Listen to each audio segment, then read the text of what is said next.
Punto 9. Lo social y lo privado. Lo que llamábamos antes el auge de lo social coincidió históricamente con la transformación del interés privado por la propiedad privada en un interés público. La sociedad, cuando entró por primera vez en la esfera pública, adoptó el disfraz de una organización de propietarios que, en lugar de exigir el acceso a la esfera pública debido a su riqueza, pidió protección para acumular más riqueza. En palabras de Baudin o Bodin, el gobierno pertenecía a los reyes y la propiedad a los súbditos, de manera que el deber de los reyes era gobernar en interés de la propiedad de sus súbditos. La Commonwealth, como se ha señalado recientemente, existió en gran manera para la Commonwealth, es decir, para la riqueza común. Cuando esta riqueza común, resultado de actividades anteriormente desterradas a lo privado familiar, consiguió apoderarse de la esfera pública, las posesiones privadas, que por esencia son mucho menos permanentes y mucho más vulnerables a la mortalidad de sus dueños que el mundo común, que siempre surge del pasado y se propone perdurar para las futuras generaciones, comenzaron a socavar la durabilidad del mundo. Cierto es que la riqueza puede acumularse hasta tal extremo que ningún periodo de vida individual es capaz de consumirla, con lo que la familia, más que el individuo, se convierte en su propietario. No obstante, la riqueza sigue siendo algo destinado a usarlo y consumirlo, al margen de los periodos de vida individual que se pueda sustentar. Únicamente cuando la riqueza se convirtió en capital, cuya principal función era producir más capital, la propiedad privada igualó o se acercó a la permanencia inherente al mundo comúnmente compartido. Sin embargo, esta permanencia es de diferente naturaleza. Se trata de la permanencia de un proceso más que de la permanencia de una estructura estable. Sin el proceso de acumulación, la riqueza caería enseguida en el opuesto proceso de desintegración mediante el uso y el consumo. Por lo tanto, la riqueza común nunca puede llegar a ser común en el sentido que hablamos de un mundo común. Quedó, o más bien se procuró, que quedara estrictamente privada. Solo era común el gobierno nombrado para proteger entre sí a los poseedores privados en su competitiva lucha por aumentar la riqueza.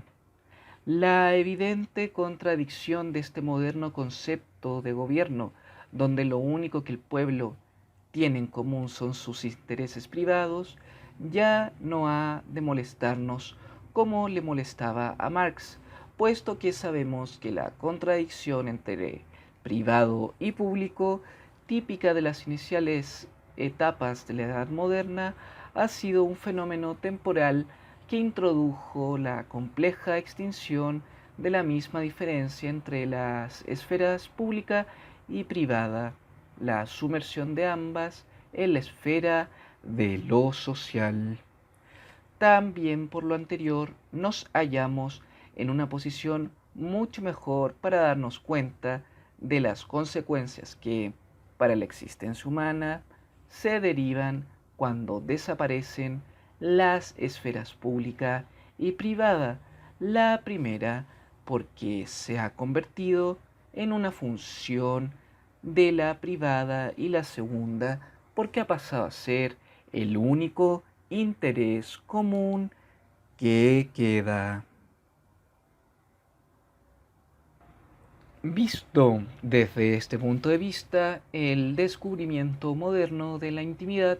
parece un vuelo desde el mundo exterior a la interna subjetividad del individuo que anteriormente estaba protegida por la esfera privada.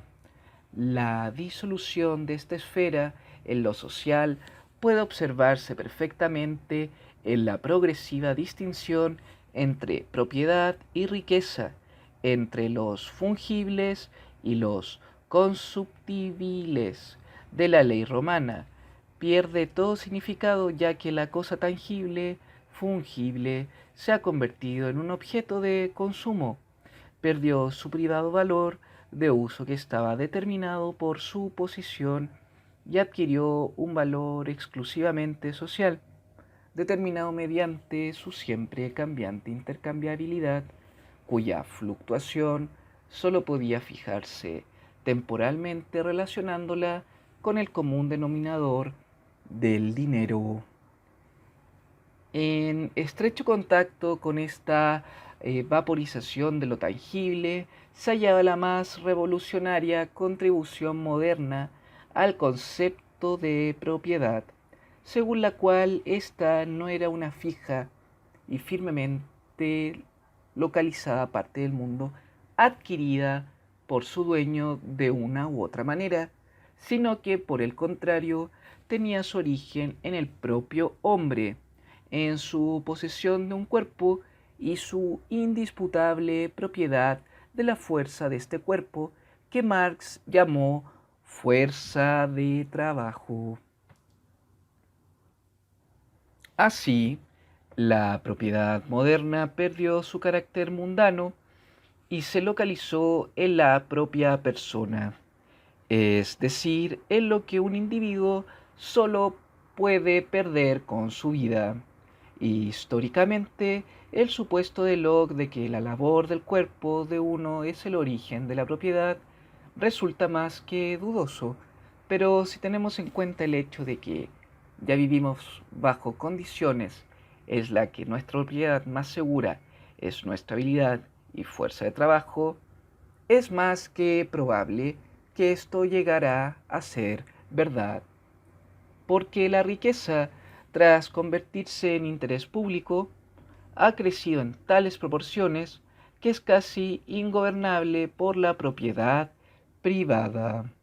Es como si la esfera pública se hubiera vengado de quienes intentaron usarla para sus intereses privados. Sin embargo, la mayor amenaza no es la abolición de la propiedad de la riqueza, sino la abolición de la propiedad privada en el sentido de tangible y mundano lugar de uno mismo.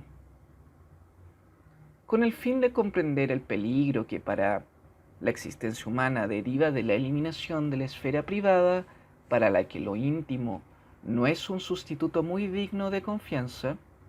conviene considerar esos rasgos no privativos de lo privado que son más antiguos e independientes del hecho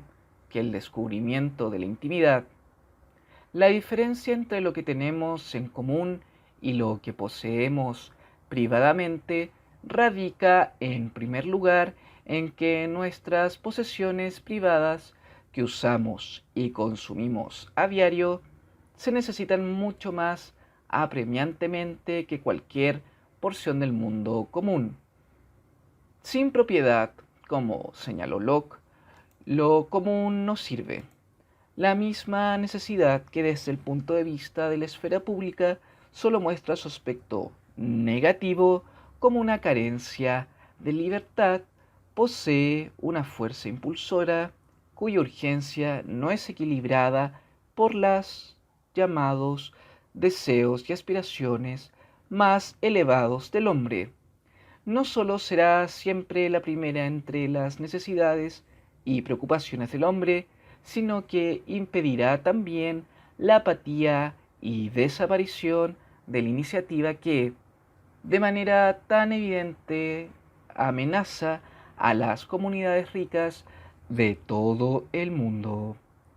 Necesidad y vida están tan íntimamente relacionadas que la propia vida se halla amenazada donde se elimina por completo a la necesidad,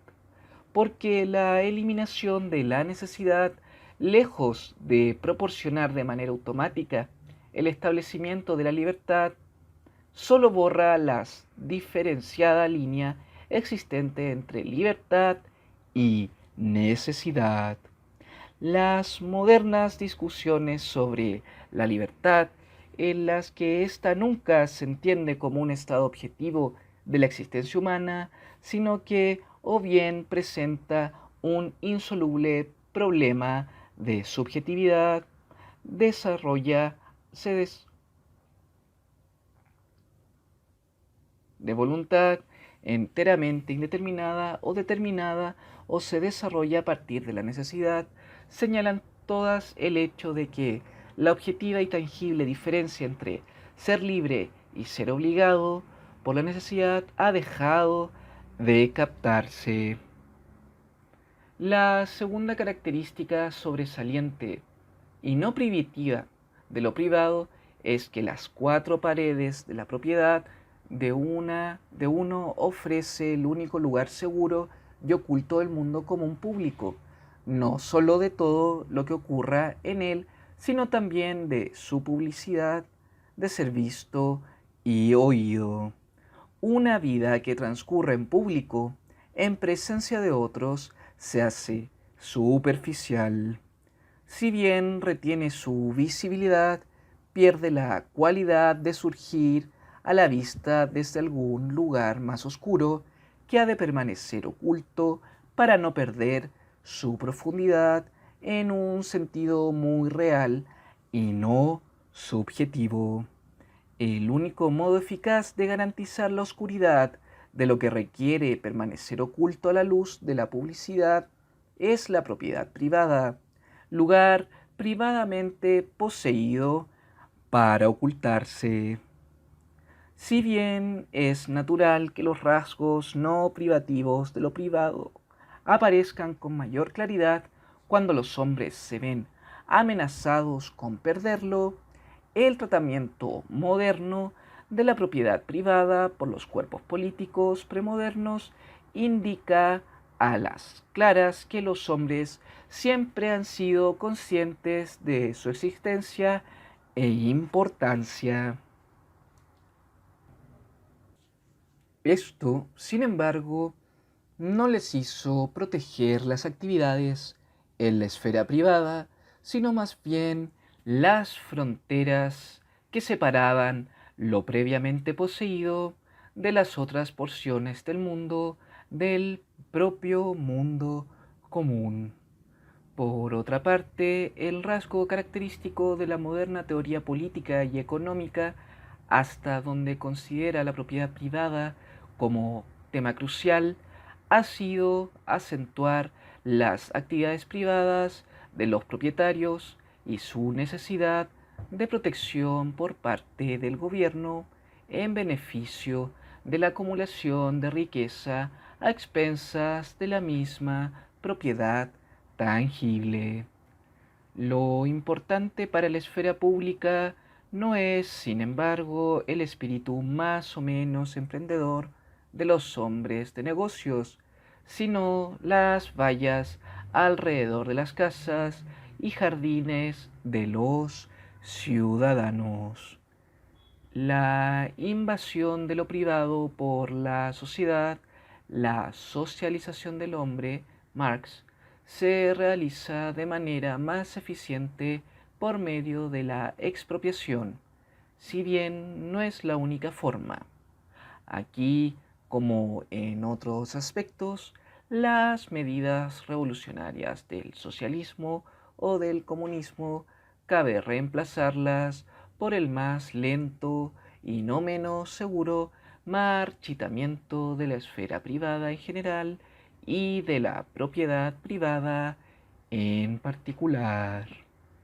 La distinción entre las esferas pública y privada, considerada desde el punto de vista de lo privado más bien que del cuerpo político, es igual a la diferencia entre cosas que deben mostrarse y cosas que han de permanecer ocultas. Solo la época moderna, en su rebelión contra la sociedad, ha descubierto lo rica y diversa que puede ser la esfera del oculto bajo las condiciones de la intimidad. Pero resulta sorprendente que, desde el comienzo de la historia hasta nuestros días, siempre haya sido la parte corporal de la existencia humana lo que ha necesitado mantenerse oculto, en privado, cosas todas relacionadas con la necesidad del proceso de la vida que antes de la edad moderna abarcaba todas las actividades que servían para la subsistencia del individuo y para la supervivencia de la especie. Apartados estaban los trabajadores, quienes con su cuerpo atendían a las necesidades corporales de la vida, y las mujeres, que con el suyo garantizaban la supervivencia física de la especie. Mujeres y esclavos pertenecían a la misma categoría y estaban apartados no solo porque eran la propiedad de alguien, sino también porque su vida era, entre comillas, laboriosa, dedicada a las funciones corporales. En el comienzo de la Edad Moderna, cuando el trabajo, entre comillas, libre, había perdido su lugar oculto en lo privado de la familia, los trabajadores estaban apartados y segregados de la comunidad como si fueran delincuentes, tras altas paredes y bajo constante supervisión. El hecho de que la Edad Moderna emancipara a las mujeres y a las clases trabajadoras casi en el mismo momento histórico ha de contarse entre las características de una época que ya no cree que las funciones corporales y los intereses materiales tengan que ocultarse. Lo más sintomático de la naturaleza de estos fenómenos estriba en que los pocos residuos de lo estrictamente privado se relacionan incluso en nuestra propia civilización con las necesidades en el sentido original de ser necesarias por el hecho de tener un cuerpo.